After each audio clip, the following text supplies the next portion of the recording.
नवी मुंबई शहर फेरीवाला समितीच्या पथविक्रेता सदस्य निवडणुकीसाठी महिला आरक्षण सोडत काढण्यात आली।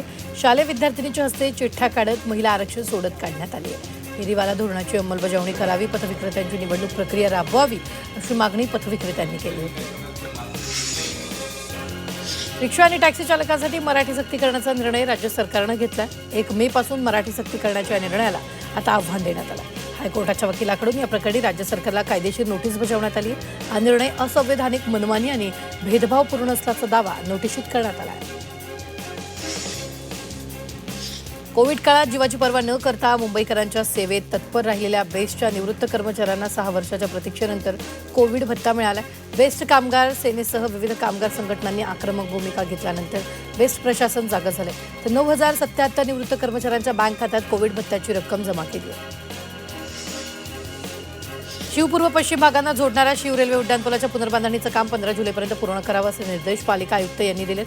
तसंच रस्ते काँक्रिटीकरण काम करताना गुणवत्तेला प्राधान्य द्यावं। 30 एप्रिल 2026 नंतर कोणतेही नवीन खोदकाम हाती घेऊ नये असे विविध निर्देश देण्यात आले। नवी मुंबई महानगरपालिका परिवहन उपक्रमात मानधनावर काम करणाऱ्या कर्मचाऱ्यांच्या पदरात अखेर वेतनवाढीचं दान पडले। 1398 कर्मचाऱ्यांच्या मानधनात 7000 रुपयांची वाढ करण्याचा निर्णय घेण्यात आला। या निर्णयामुळे चालक आणि वाहकांना मोठा दिलासा मिळेल।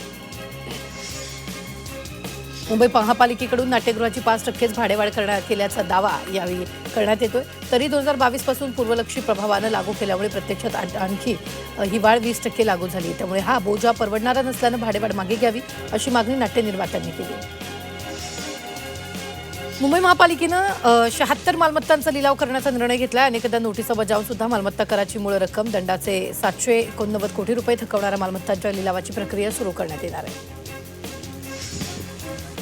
मध्य रेल्वेच्या लोकल सेवेत स्वयंचलित दरवाजे असलेली लोकल दाखल झाली आहे। या आधुनिक लोकलची लवकरच संशोधन, डिझाईन आणि मानक संस्था सविस्तर चाचणी घेतली जाईल।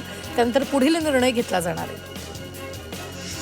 मध्य रेल्वेच्या ताफ्यात आणखी एक वातानुकूलित लोकल रेक दाखल झाली असून सध्या या गाडीच्या चाचण्या सुरू आहेत। चाचण्या यशस्वी झाल्यानंतर ही गाडी लवकरच प्रवाशाच्या सेवेत दाखल होईल। ही लोकल हार्बर मार्गावर चालवण्याचे मध्य रेल्वे प्रशासनाचे नियोजन असून त्यामुळे हार्बर मार्गावरील लोकल फेऱ्यांमध्ये वाढ होईल। अंबरनाथच्या शिवनगर परिसरात पाणी टंचाई निर्माण झाली आहे। गेल्या आठवड्याभरापासून पाणी पुरवठाच होत नसल्यामुळे नागरिक संतप्त झाले। त्यामुळे स्थानिक नगरसेविका हर्षदा पाटील यांनी महाराष्ट्र जीवन प्राधिकरणाच्या कार्यालयात जाऊन अधिकाऱ्यांना जाब विचारला। पाणी पुरवठा सुरळीत न केल्यास अधिकाऱ्यांना कार्यालयात बसू दिलं जाणार नाही असा इशारा देण्यात आला।